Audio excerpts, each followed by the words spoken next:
Hello, and welcome to Unsheathed with your hosts, Kyell and K.M. Hirosaki. We hope that you enjoy the program. Please stick around afterwards. There'll be cake and blowjobs. Hi everyone, welcome to Unsheathed episode number 88, which, as KM astutely observed earlier, is the number of keys in the piano, if you don't count the forbidden notes that are kept inside the boîte diabolique. And we are recording here from the boîte diabolique. Yes, I'm one of your hosts, Kyell Gold. Wow, I can say, hey everyone, I've been inside Kyle's boîte diabolique. No. You're a jumpy fox tonight. I can't be too jumpy. I know. I'm the one who's been drinking. I'm also K.M. Hirosaki. Hi, everyone. I've been drinking my Coke Zero, which is none of the sugar and all the caffeine. I'm drinking a Labyrinth Black Ale, which I believe Kit and Kyle picked up in Salt Lake from Unsheathed's own Atari Otter. Oh, yeah. Yes. Friend of the podcast. Yes. And actually guest on the podcast. Guest on the podcast, yes. Thanks, Atari Otter, for that. We had a lot of fun in Salt Lake, actually. We were driving back from Rocky Mountain FurCon, which was a wonderful time, which I believe we talked about on a previous podcast. Yes. And we just stopped in Salt Lake and met up with Damon Husky and Atari Otter and had lunch in a sports bar and hung out for an hour and a half, and it was a lot of fun. And we appreciated them coming out to make time for us. Yeah, this beer is really good. It's like this nice, thick, like, coffee, like, porter stout thing. Like, I really want, like, a big fuck-off piece of chocolate cake with it. Like... What? Can I order that in a bakery? I'd like a big fuck-off piece of chocolate cake. Dude, if it was a bakery I ran, you absolutely could. I think you need to run more bakeries. But speaking of conventions we were returning from, and people we stopped and saw along the way of that return from, we were recently... From which we came. from whence we came. We recently came whence from the wilds of the Algonquin National Park in Canada. Ontario. Yeah, Ontario, Canada. Yes. Where somebody told me Algonquin Park's twice as big as Yellowstone. I believe that. Yeah. Algonquin Park is like twice as big as New York. It was cool. It was really cool. You know, Farrell's just an awesome time. I swam a lot. Yeah, the people there are... Splash, splash, splash, splash, splash. Very ottery. I am. After like anything, I was like, is there time for me to go swim before I need to be at the next thing I'm supposed to be at? Cool. And I would like run and change and go jump in the lake and then... Can I be at next thing in wet swimsuit? Awesome. No, I would change back and I needed to like creatively... Except that one time we went to breakfast in wet swimsuit. That's true, because we had jumped in the lake at like the 7:30 in the morning. But I had to like come up with like creative ways to air out my cabin so that like my cabin mates didn't get all grossed out by like swamp towel drying like 3 times a day. Anyway.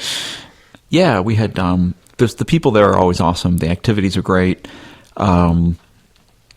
It is, I think, just because of the location, and the expense is really not much more than a hotel con when you'd add everything up. It's just that you have to pay for it all ahead of time. Yeah, you need to budget in advance. And Toronto's kind of expensive to fly into. Yes, but if you can manage to get in through Buffalo, it's cheaper. Yeah. Buffalo's a much cheaper airport, although but then you have to get to Toronto. And then you have to deal with the... You can take the megabus. You have to deal with the customs peoples. Well, you have to deal with customs at the airport, too, but... Yeah, customs at the airport is nothing like the customs at the driving border. They're just bored and not irritated. Yeah, they basically stand there and they're like, wave, wave, wave, wave. And that was it. But it's like $100 more per person or $150 more per person to fly into Toronto. Yeah, and customs in Japan is weird because like they're polite, but like they're very thorough. Because I used to live there, so I had like a visa to work there, and that came with my like foreign registration card. And then like 8 years later, I was there on a business trip, and I had never been back since then. And they're going through my passport, and they're like, oh, like we have you like, in our records here, and like, do you still have like your foreign registration card? And I'm like, yeah, because I kept it in my wallet as a keepsake to show to people, like, look at this cool thing I have, and like, yeah, we have to take that back. And I'm like, like it's expired, like it expired in 2003, and they took it from me in like like 2007 or something. I was so mad. Oh, you should have just lied and said you didn't have it. No, because they're like, do you have it? I'm like, yeah. And then they said they had to take it. Oh. So, yeah. Then you should say, well, not on me. Yeah, that sucks. They have those cool little eye scanners to, like, check that you're not a terrorist. Because you don't have terrorist eyes? No, it's like, I guess, like, you, like, apparently, Look like the crazy eyes from How I Met Your Mother? Don't let him on the plane. He's got terrorist eyes. well, you're already off the plane at this point. Oh, wow. But, Don't let him into the country. yeah. Make him go back on the plane. Make him go back on the plane. But anyway, we recorded a show up at Feral, so you guys will already have heard all about that by the time you hear this. Presumably, if you haven't, go back and listen to the last episode because you're missing out. It was a great time. Just, just so you guys know, even though we're now here and no longer in a foreign country, being surrounded by the foreign country locals and pressured to say nice things, we still stand by all those nice things we said. Oh, yeah. And I drink Clamato now. Oh. Yeah, I'm an otter. I drink clam juice. Why not? But we'll definitely be going back to Feral. It's probably not an every year kind of thing, but we're definitely hoping to get back in a couple more years. What else? How is Summerhill going? Summerhill's going really good. I'm on the final stretch now. I'm like about a fourth of the way through my edits, and given that it's slightly more than halfway through the month, but the beginning of the story needs more editing than the end of the story. Most because I need to properly foreshadow and set things up for things that will happen, and then what came after is better. Yeah, I find that happens a lot, and it's also just strengthening the themes, right? Because at the beginning you might kind of be playing with a lot of different themes, and by the end of the novel, you've really worked out what ones you want to stress the most, and it always kind of hurts when you have, because I do this a lot, where there's like, oh, this person is struggling with the loss of identity, and they're also, trying to discover the meaning of, romance or something. And I get to the end of the story, and I'm like, the story doesn't support both those themes. And so the romance one is the stronger one, and then I have to take out all of that interest and stuff. And I'm like, but this was also going on, and it's really cool, and I want to write about it. And sometimes I'm not as good about taking all that out as I should be. But I think in a novel you can get away with that, and people kind of appreciate that there's other little things going on, even if they're unresolved. Yeah, like Summerhill is very wishy-washy in this draft that I'm going over now, especially towards the beginning, and I think that that's just a natural effect of my not having known what the thematic elements of the story were when I wrote him way back when, and so it's like, I do know the characters in general, and I've noticed it a lot with characters in your novels. In your early drafts, tend to be very sort of indecisive and kind of, I want to see where the story takes me, which I think is interesting as a reflection of your writing as an author, to say, I'm still trying to figure out where the story's going to take me. Yeah, it can get frustrating because it makes me feel like I'm like a hack, but at the same time, like, I never claim that I know where stories are necessarily going ahead of time, so not to peel back the curtain and ruin the magic, but we could have a whole discussion about the term hack, because I feel like I'm a hack by certain standards as well, and I'm like, what does that actually mean? Is it just, I think it applies less to you than to me, if that makes sense, or at least by some criteria. I think, question mark. Hi, question mark. Sorry. Oh, that just slipped out. Oh, yeah. Oh, Kit just pointed out that Kyle missed a perfect opportunity for a "that's what she said." Yes. I think the moment had already passed. No. Kit, the mics will probably pick up. You could have just yelled it out.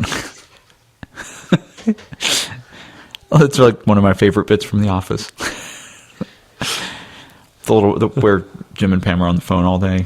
And where they have the little things, and Jim and Dwight are back in Kelly's bit, and Kelly's like, Dwight, get out of my nook.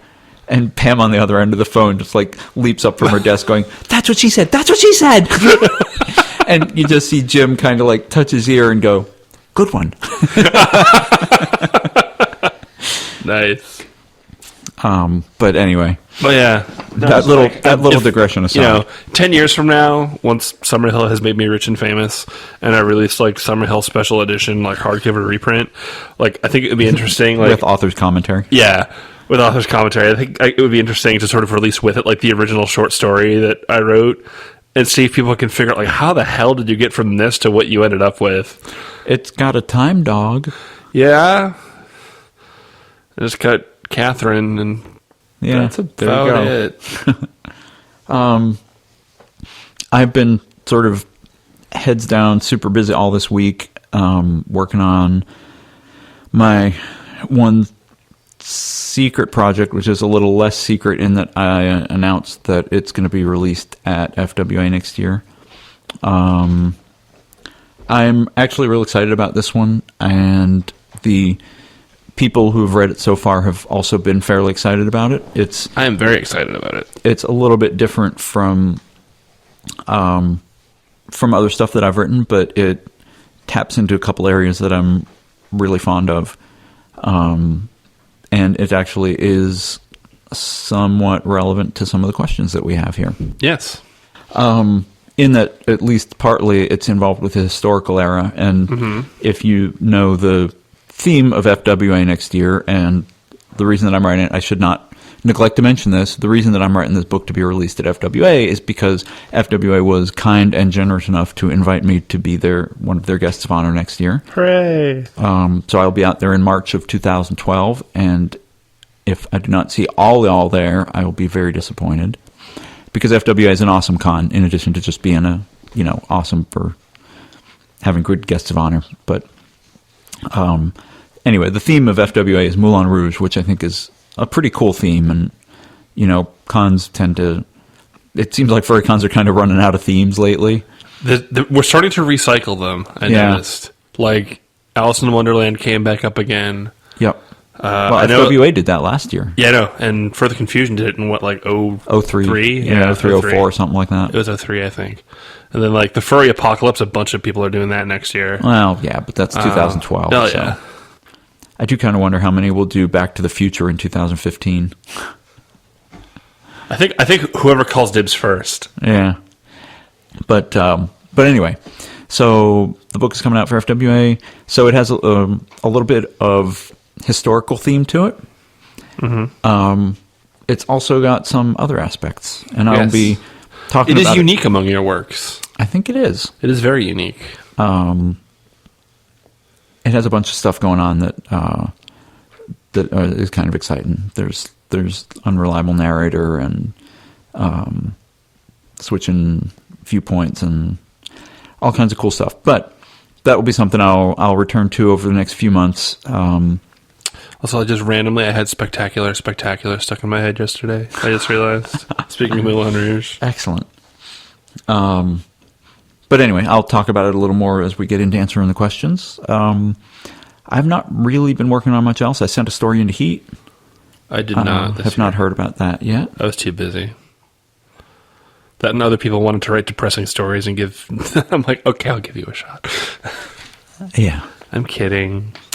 Only kind of, actually. So, we have some letters. Yes. I will start out. There's two here that kind of address the same topic, so I've lumped them both together. And the first one is from Reachin, and he writes, "Dear K-Name podcasters, of the reviews of my book, there's one criticism that they all share. One of the furry characters has a non-anthro pet, and this is very jarring to the reader. I found this criticism really interesting and want to put it to you." That's what she said. No, sorry. That's what he said. "What do we as authors do about non-anthro animals? Aside from the rare few stories I've seen, the only non-sentient animals that exist are reptiles/birds. Their existence alongside furries calls into question the where did furries come from issue. And in a work where that issue isn't addressed, then yes, it's easier not to address it. But not addressing it still does not answer the question, what happens to the animals? What lives in the wilderness? What do the carnivores eat? Kyell, I've seen mention of bull furries in your work, yet the characters are eating steak and roast beef. Same with a boar and a sausage. Where is the meat coming from? In a fantasy setting, what about mounts and animals to help with plowing and other work? Furthermore, I think that pets, the type of pet an owner chooses, the way the animal acts, and the owner and pet interaction tells us a lot about characters, and to lose that seems a shame. Reaching. And then from Border Walker, hello, Rudderbutt and Flufftail. Wait, which one am I? You're Rudderbutt. Okay, cool. I like being Flufftail. Yeah, I bet you do. I've got a rather interesting question. You know me. I do know you. I've got a rather interesting question for you two Seethers. And so, Hi. I'm interrupting my own letter. Like, somebody reading a draft of one of the books that I'm working on was like, I don't know why you need to make all your characters foxes. I was just like, do you know me? Hello? Have you met? Anyway. In a story, how would you handle a situation where an anthro character has a pet, like a dog or a cat of the four-legged everyday variety? Would it be too odd, or do you think it could work? Like if, say, a vixen owned a pet border collie. Would it be better if the species were more spaced out, such as maybe an anthro cat on drugs? No. An anthro cat owning a bearded dragon instead of a Norwegian forest cat. Wow, that's really specific. I know. I'm just like... Your thoughts are requested from the Northeastern Bobcat Border Walker. So now if it was a Maine Coon cat, you could get Totally, away with it. yeah, totally. Or a Manx. That sounds like a corruption of, like, or some hybrid. Manx. A It's Manx. Like It's a man lynx. and he has a Norwegian forest cat. Yes. That's what she said. No. Yeah, Yes. I know. People, I'm not even going to get into that whole thing. Oh yeah, I heard about that. Anyway, the so I've gone over my theory of, you know, domestic animals and meat animals and whatnot. I separate out in my head and also in my books the idea of wild species versus domesticated species. I actually had this conversation with I think it was Blotch, because we were talking about a book, and they said something like, why don't you have a husky character in it? And I said, well, if you have a husky character in the books, then none of the characters can eat meat. And I got strange looks for that, as you can imagine, but I proceeded to explain the train of thought. That huskies are delicious. That huskies are delicious. So I hear kids looking at me. So the idea is you can have a world where domesticated species are also anthro, but to me that kind of breaks my concept of my worlds, because then I'm like, who domesticated them to make them anthro? It's kind of like if there was a race of humans that had self-selected out for certain genetic traits, like, and you know, I'm not sure how to say that any differently, but and we have those to some extent. So you could say, you know, domesticated animals, fine. You know, there's these families of wolves interbred in like little spots, and the ones that were the fluffiest and tail curliest all got the good women and had, you know, tail curly fluffy pups, and then they became huskies. But they're like the peacocks of the domesticated wolf world. Hey, sister. Or if you believe Kung Fu Panda 2, evil. But I was going to try to do an impression of him, but I just can't right now. It's been too long. You can't be properly wickedly British. It's been too long, not tie long. Oh, you went there. I'm leaving the show now. I went there and kept going. But anyway, to conclude. So, in my world where there's only wild type furries, and you know, there's wild sheep, there's wild horses, and FYI, Mustangs are not wild horses, but Mustangs are feral domesticated horses. But anyway, different rant. So if you have only wild type furries, then it is plausible to me that they domesticated animals. Right. And in that case, I can envision, you know, as furs were evolving from the Stone Age or whatever, certain of them developed intelligence and, herded around the ones that didn't and bred them to be stupid and tasty. Yeah. And then you get cows. And I'm not going to say any other animals because I'll get in trouble with the hooves. But yeah, basically. So then you get meat. You get you have birds. You have poultry and stuff like that. And I think in the Vol books, I tried very hard not to say horses when I was talking about mounts. I think I just called them mounts. Mm-hmm. I might have slipped up once or twice because I think people have told me that they think they ride horses, but I don't know if that's just them putting their own word on it or not. So, and really, if you don't go to Vol and do a word search for mount, you probably won't find anything about riding animals. Yeah. Which isn't to say that, like, oh God, you can never have a furry story with an anthropomorphic husky, or you have completely broken your world logic. No. That's just me. That's my solution to the problem, and it is your mileage may vary, etc. Nordgard. Yeah. Yeah. I mean, and that in the context of it, like that makes sense. They're all sled dogs, huskies. Yeah. They eat meat. Yeah. So, I mean, as for like pets, then it starts getting a little weirder. Yeah, I think with pets I use birds or reptiles. Yeah. I don't use. Although I have in some of my stories used, like there are non-anthro foxes. There are like little sort of wild animal foxes that are running around. Uh-huh. If I think of it from an evolutionary standpoint, it's kind of like, having us around and then a pack of colobus monkeys. Yeah. Which I don't find completely implausible because you could have... Okay, I find implausible the idea that every species would have like had one exemplar of the population that developed intelligence and bipedal walking form and whatever. So, if at the end of the day, this is still imaginary fantasy based on the idea that we think animals are cool. Yes, but that's logically how it works in my mind. Is you can have like wild type and human type. Yeah, I actually do mention this. This is in like the very beginning of Summerhill, so this isn't really a spoiler. The opening conversation of the story is a bunch of people in this crowd at a party arguing about what kind of animal Summerhill is. They're like, is he a wolf? Is he a jackal? Is he this, that? And he's adorable. And he's just sort of sitting there just listening to this conversation. And like, they asked him, it's like, so what are you? Is like, I guess I'm a dog. Is like basically his response. And then like after he leaves the conversation, because all of these characters are from completely different realities. And like, it brings up the point, it's like, okay, it's like dogs must be something that exist in multiple realities and are fairly common, right? For these people to have been able to have this conversation, and that establishes the nature of the weird multiple realities that he ends up going to. Right.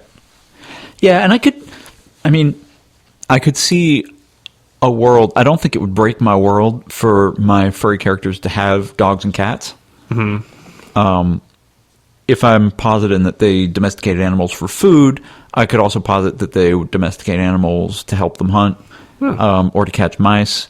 Because, yes, foxes eat mice, but once you've been sort of walking around and going to Starbucks, you're not going to chase a mouse and eat it. Miners out in the old American West trained ringtails to catch mice. Then, wow. Yeah. But then I would not have, like, a German Shepherd dog furry having a German Shepherd dog non-furry as a pet. Yeah. Which I have seen stories where that happens, and those are usually stories of a certain ilk. Yes, I think we know which are not as relevant to my interests, but I'm not saying, I'm just saying. But anyway, YMNV. That's kind of how I handle it. I sort of separate out domesticated versus wild type species in my head, and then if I have only wild type furries, then I can have domesticated animals. Yeah. And Summerhill's a magical time dog. And Summerhill's a magical time dog, so so you can do whatever the hell I want. Yeah, I don't think any characters in your short stories have pets that I can recall. Wow, I think you're right. I mean, I don't think any of the ones in my stories do. Think of any. I think I wrote in one of my books that someone had a bird, but then you also get into, like, some stories have avian furries. Like my League of Canids universe has avian furries. Yeah. So then what do you do? reptiles, fish. Fish. There you go. You have a pet fish. Yep. You can eat your pet fish if you get hungry. Why don't we move Yes. on? I think we've exhausted that topic. Hey guys, it's Cameo again. Hey, Cameo again. I've had a few things on my mind about writing and wanted to get them out. I'd like to Yay. start with some input on the discussion on episode 74, which I think was back in 2004 at this point, involving writing furry fiction for a mainstream audience. They actually move further into the past. I know. It's At a just quick like rate. My brain. When I was in high school, I participated in a pre-college fiction writing program over the summer at Columbia University and took a creative writing class my senior year. For both classes, I was working on a novel with exclusively anthropomorphic characters.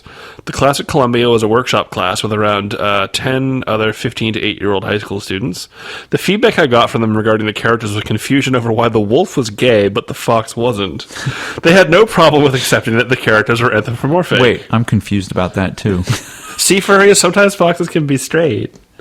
Like Red Lightning. Oh, he's so straight.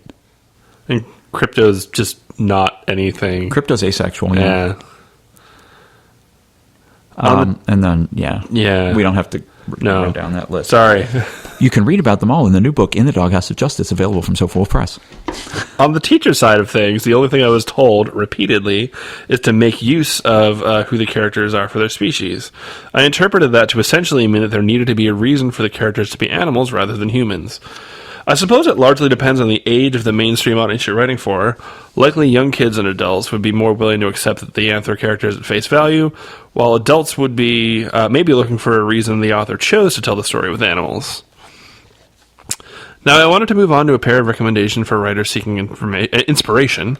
While they are not literature or films for that matter, I think you could do a bit as good as they have helped me. First, I would like to recommend the music album In the Airplane Over the Sea by Neutral Milk Hotel. It sounds like you just used a word bank generator on that. Yeah. It is a well-written concept album involving time machines, circuses, and frank reincarnation in the Holocaust. Wow. Wow. The second recommendation is the body of work done by the band The Decemberists. We are Kids fans of the Decemberists. Oh, you guys are, yeah. I'm familiar with them. I'm aware of their work. I've seen them on Colbert. I know. Oh, yeah. Colin Shred Malloy- off. Yeah. That was pretty awesome, actually. Colin Malloy has been a major inspiration for me because of how effectively he tells stories in 3 to 5 minutes that evoke, among others, 19th century literature, especially Charles Dickens. The well-known Dutch author. Tycho Brahe, the unlucky Dane from Prague. I would like to end with 2 short questions. First, how much research is necessary for a short story or novella that is historical fiction if the only fantasy element is the anthro characters? Lastly, when will we be seeing a sequel to Waterways? Nudge, nudge. Thank you, Cameo. Thank you, Cameo. For the answer to the second question, you can go to my website at kylegold.com/faq.html. Do a Control F search for no. I've talked about that on the Yeah. podcast before, and I'm not going to spend time on it now because we have more interesting things to talk about. Yeah, real quick. So your first question about, needing to establish that there needs to be a reason for the characters to be furry. I have had this philosophical argument many times, and my short answer is there doesn't have to be a reason, and it's one of those justifying your art things. I think that if, as the writer, you want the characters to be animals, then go for it, make them animals. No one can stop you, and no one should try to stop you.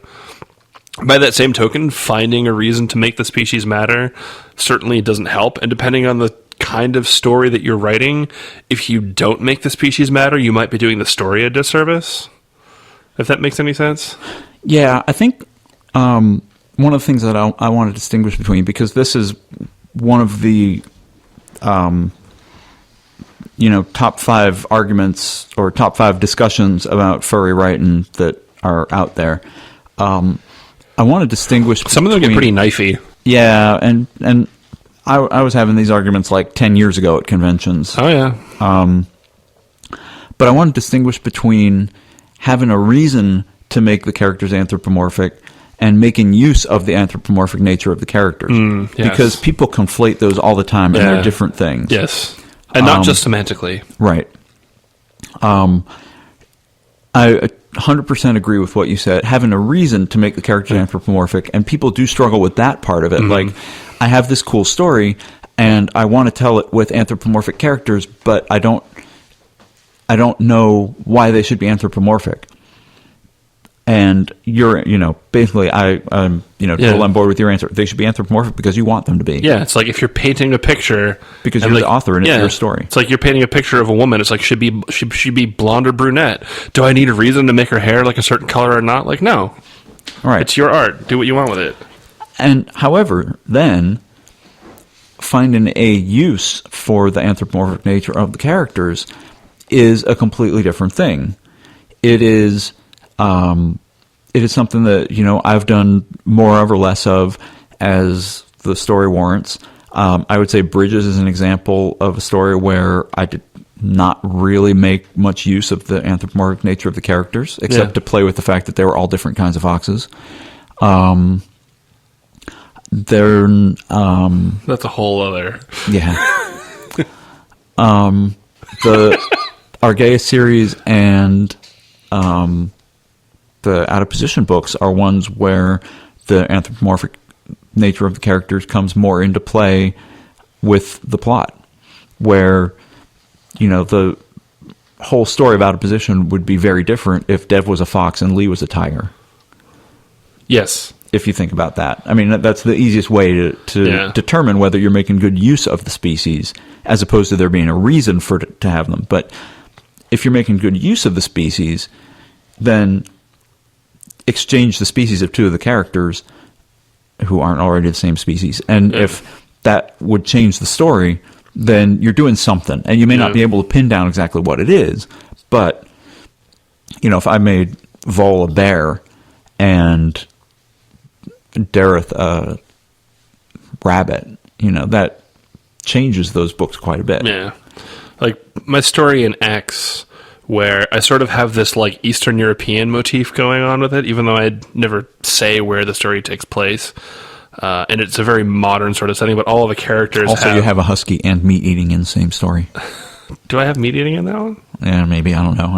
I was assuming. I usually avoid describing what characters are eating when they eat, actually, just to get because I want to make it a non-issue. I don't want people to think about that. But I mean, yes, there's Pavel had a big greasy hunk of steak. Yes. Sorry, go ahead. But yeah, you have Pavel is like the husky, and then you have there's like the big strong blue collar wolf, and then you have like his weird creepy roommate who keeps the weird hours, and she's the bat.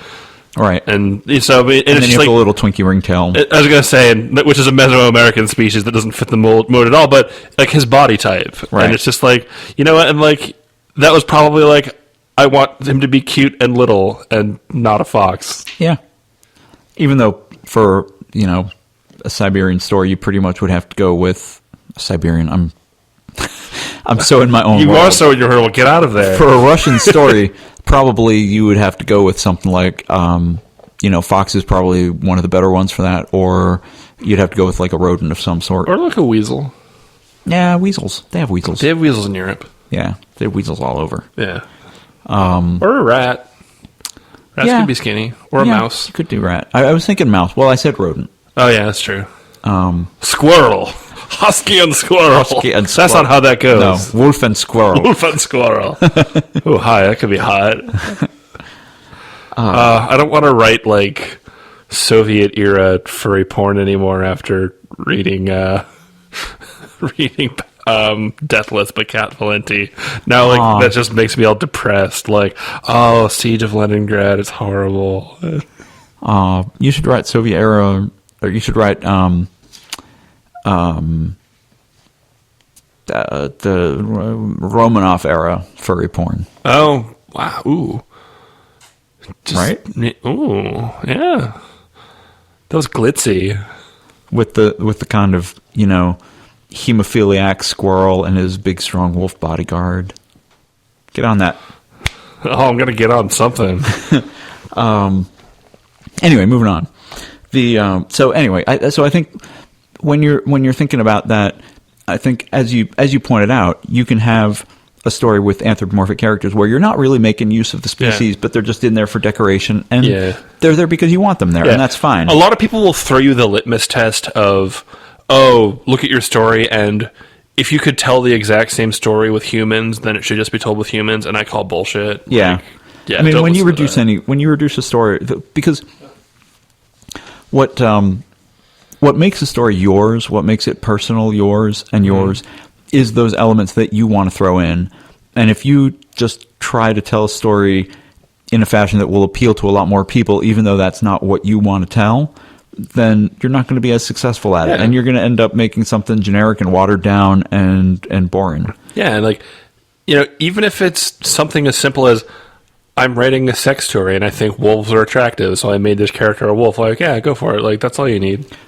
Well, you know, like I kind of laughed at while I was reading one of the previous letters. It's sort of like someone said, I don't understand why you have to make characters foxes all the time. Or like, why wouldn't I? people challenge me, you know, write a story without a fox. And I'm like, okay, fine. And because there's other species that I like writing about, but it makes the story different. And I just, you know, I like writing about foxes because they're neat and cute. Yeah. And I have my go-to species. Yep.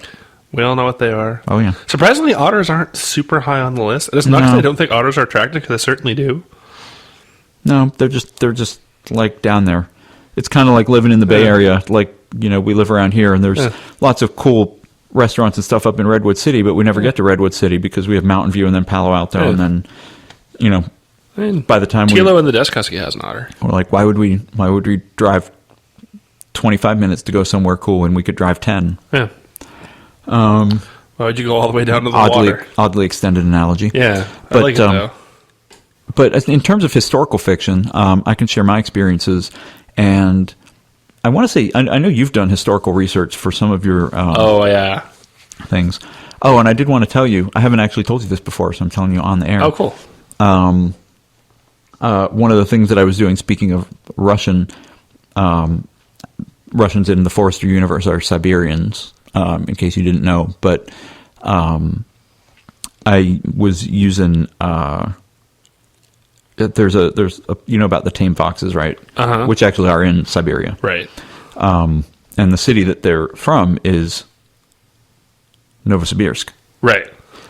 And so I have a fox character in my story who is Siberian, and he's a fan of a soccer team. So I made the soccer team the Novosibirsk team. Oh, nice. A little in-joke. But anyway, in this novel, I will share with you what I had a chance this summer to talk to an author who's written a couple historical fiction books, and I was asking him about research because I was doing this. I'm writing 2 historical novels right now. One that takes place in 1815 America, and one that takes place partly in 1901 Paris, the Moulin Rouge. And his take on it was, you need to do a bunch of research. You need to look at a lot of different sources. Yeah. Read as many as you can. But then what you're going to find is that a lot of the sources contradict each other, and some of them mention things that others won't. And you might find an interesting fact in only one source that you think, if it were true, it should have shown up in a bunch of them, but it didn't. And he said, basically, because it's historical fiction, you have a certain amount of leeway. Mm-hmm.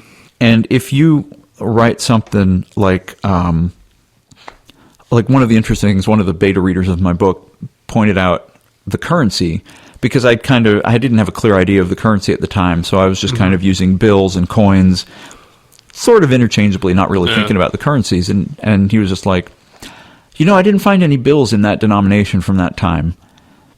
And I was like, oh, that's interesting.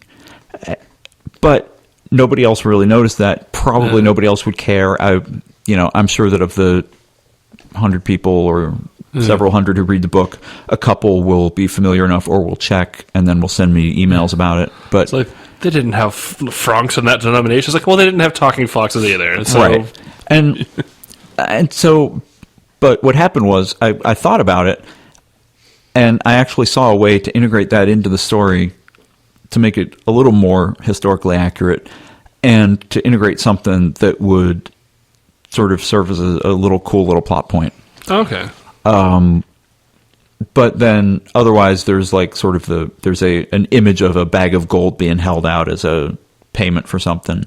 And the comment was, I don't know that they would have coins in those, in big enough denominations to make a bag of gold really worth anything. And I'm like, it's a bag of gold. It's an image. Yeah. I'm not changing that. So, yeah. But the point is, you can do all this historical research, and you should go look up sources, even if you're writing them with, anthro characters, and then just kind of sit back and let it all simmer together until you get an idea of, and you should have a vision, like a movie in your head, of what that time is like, what that time period is like, what's there. David Mitchell, actually, when he was writing his historical novel, said, in some senses, it's easier because all these things are already established. You don't have to make up the world. But in another sense, it's harder because you'll be writing a story, or you'll be writing a paragraph. You'll be like, he walked into the room and lit the lamp. And he's like, well, what kind of lamp was it? What was the fuel? Was it a smoky fuel or a non-smoky fuel? If it was a smoky fuel, it would have to be near a window.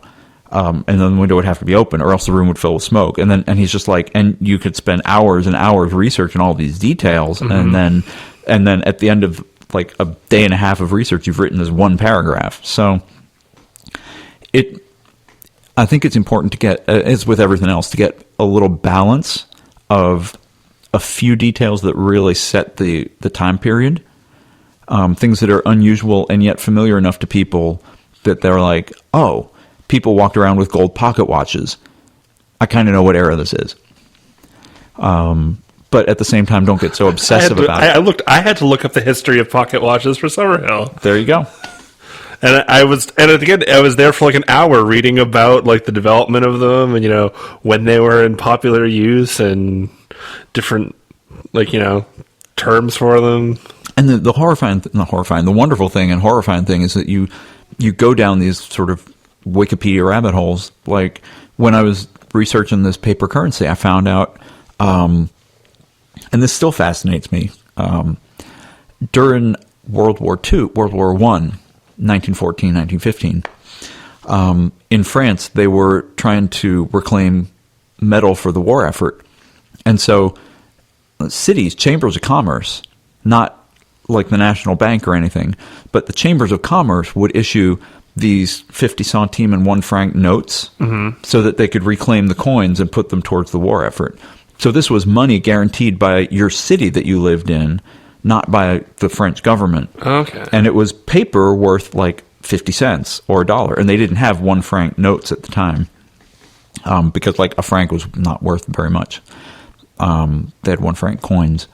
But yeah, so it was just a case where the cities were like, we're just going to print up these things and exchange them for money, and then these pieces of paper became money.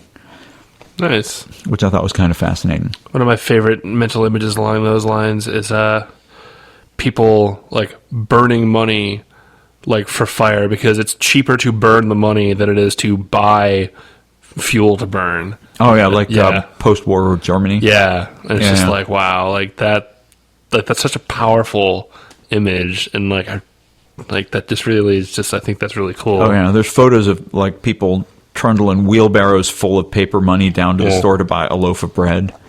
Yeah, it's crazy. It actually that kind of happened in France. That was the currency I've been like researching, but they revalued the franc so that like a new franc was worth 100 old francs because they did that with the yen too. Yeah. Anyway, historical research is a lot of fun. Don't get lost in it. But man, as the older I get, the more I love the history sections of the bookstores. We went to a Borders that was going out of business. Sad.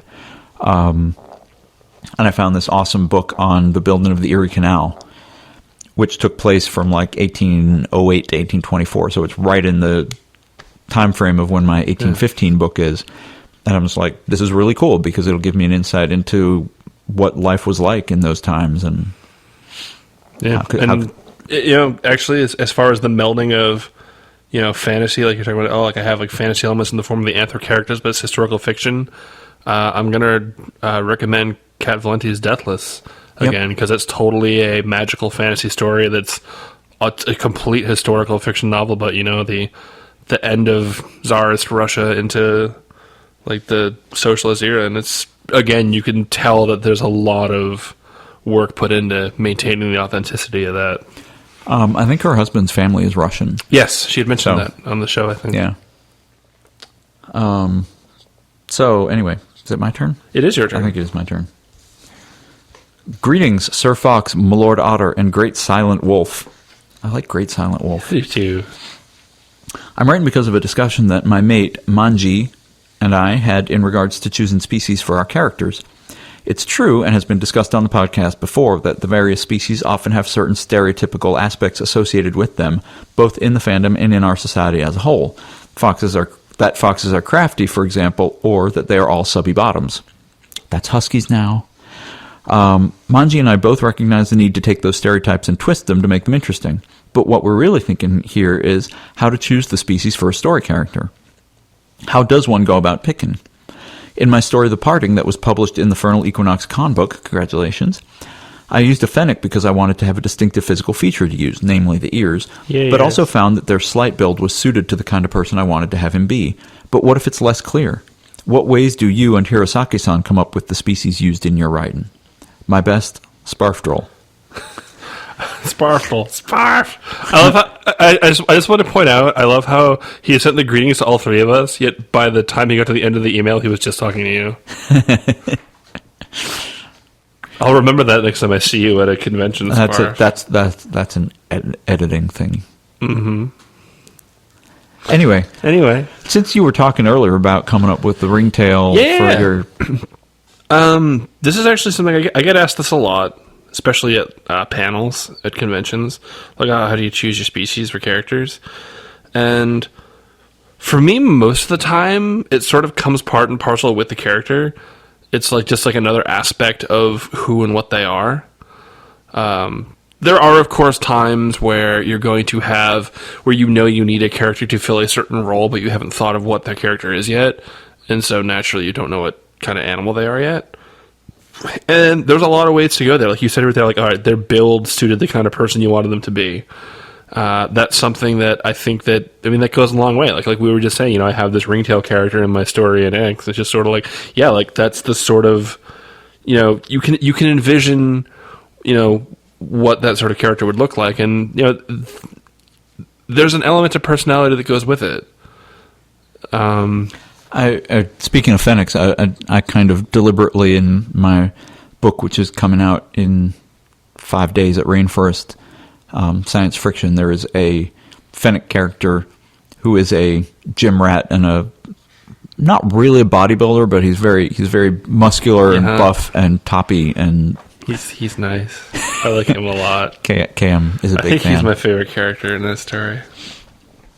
He also has an amusing name, which doesn't really have any meaning except that it amused me to. It's so fitting because of that. Again, it's playing against type. Yeah, actually, I was thinking, there's not that many foxes in that story, but there's like the professor and his wife and the Fennec, and I'm like, well, that's 3, and there's really only two other primary characters in the story, so yeah, I guess there's a lot of foxes in it. Damn it! I promise you, there's also Wally. What? But there's also Wally. There is also Wally. Wally's awesome. Yes. He is so awesome, he got an extra story. Yes. With the Fennec. Yay. And, yes. Yay. And kind of as a result of writing that, or rather as a result of tweeting about writing that, I got somebody to email me a PDF of what an erect armadillo penis looks like. And your life was forever changed. It was actually interesting because it was like, apparently armadillos get boners when they sleep. And you don't? I'm just saying, normal foxes don't. I mean, I never claimed you were a normal fox. Unless it's that season. Oh, right. Anyway, I've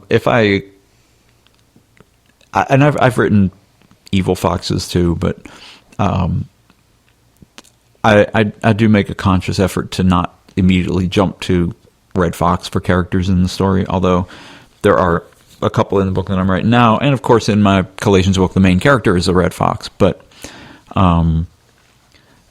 so that's sort of my default, but it's also kind of my thing. And people are like, "I'm tired of you writing foxes," and I'm like, "Really? Are you actually getting that?"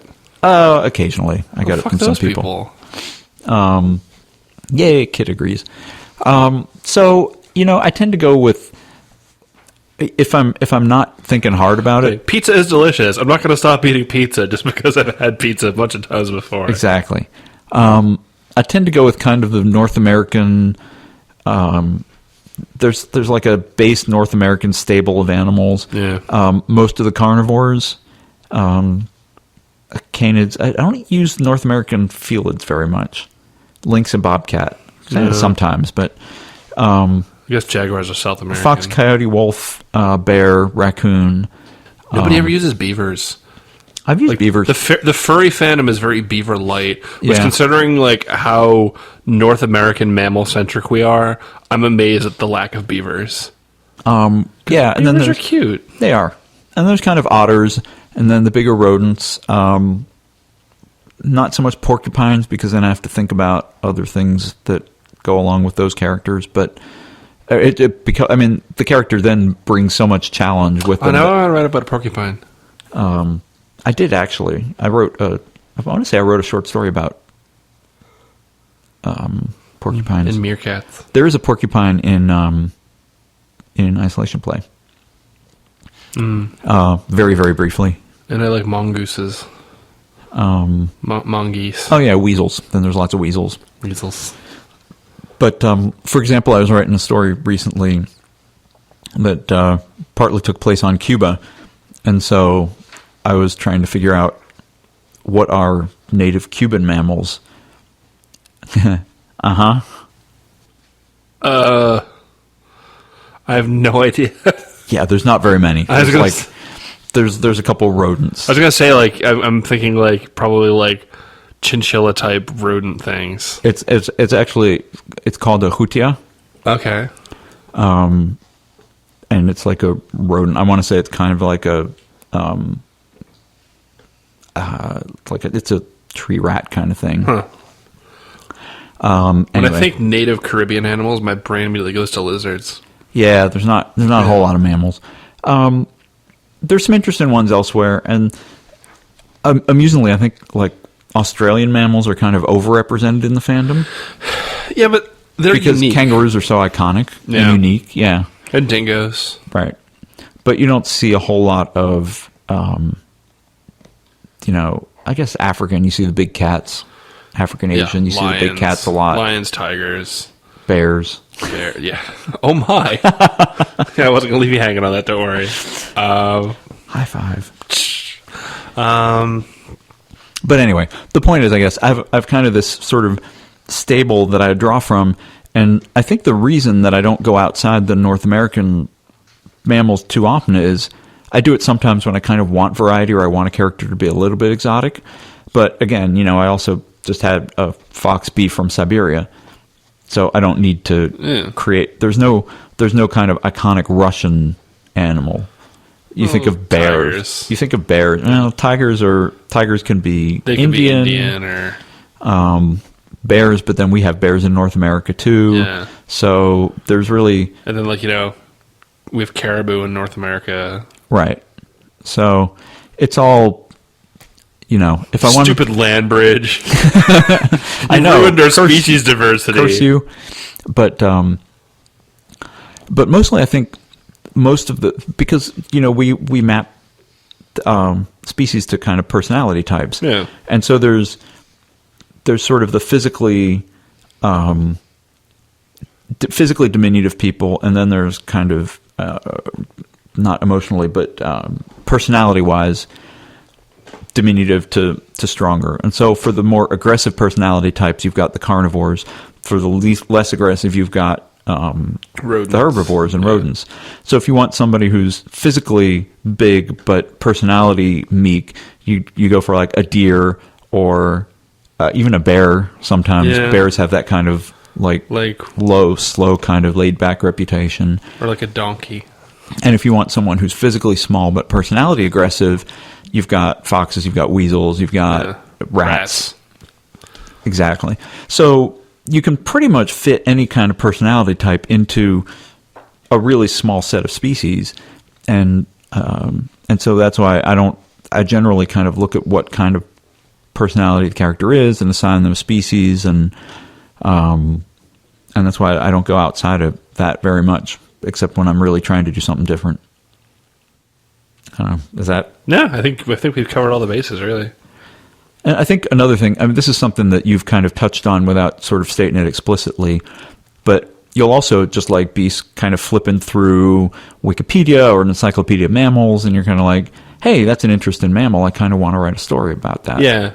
Like, that's how I have this one story. Oh, the story I wrote for Heat has a dhole. Oh, that's right. I love dholes. Yeah. I have a story I want to write about a dhole. There you go. It's about a dhole and a fox. Is the fox on the dhole? Sometimes. He's the fox is, he goes around going, oh yeah, I'm going to get unemployed tonight. Actually, it was, I remember I asked Twitter a few months ago. Oh, come on. I know. Sorry. But, yes. But it was, because I haven't, this is one of the back burner stories I've had for forever. And I remember I asked on Twitter, like, if I wrote a erotic furry story involving a dhole, would enough people know what that was? I think it was actually Brer who responded with, like, it's a dog and it's hot. Go for it. Oh, Brer. Yes. Okay. This one is just a recommendation, so we don't have to talk about it. It'll be quick. So, hey there, it's Griffle, the friendly Northwoods furry again. Hi, Griffle. What kind of furry? A Northwoods furry. So he's a beaver. Got it. The Spidox. Oh, Spidox. Oh, no, the Spidox. At the real Spidox, ladies and gentlemen. I wanted to make a book suggestion to the writers and readers out there. It's called How to Read Literature Like a Professor by Thomas C. Foster. The book is aimed at teaching people how to read literature more critically and analytically. The author, while in my opinion is overly wordy and almost conversational to the point of being tedious, makes a lot of interesting points in the book about the deeper meanings behind quests or journeys, weather, symbolisms or allusions to other works of literature, and others, for example. I find it a very interesting read. I think that a lot of the points he makes can be adjusted for use when writing as well as for reading.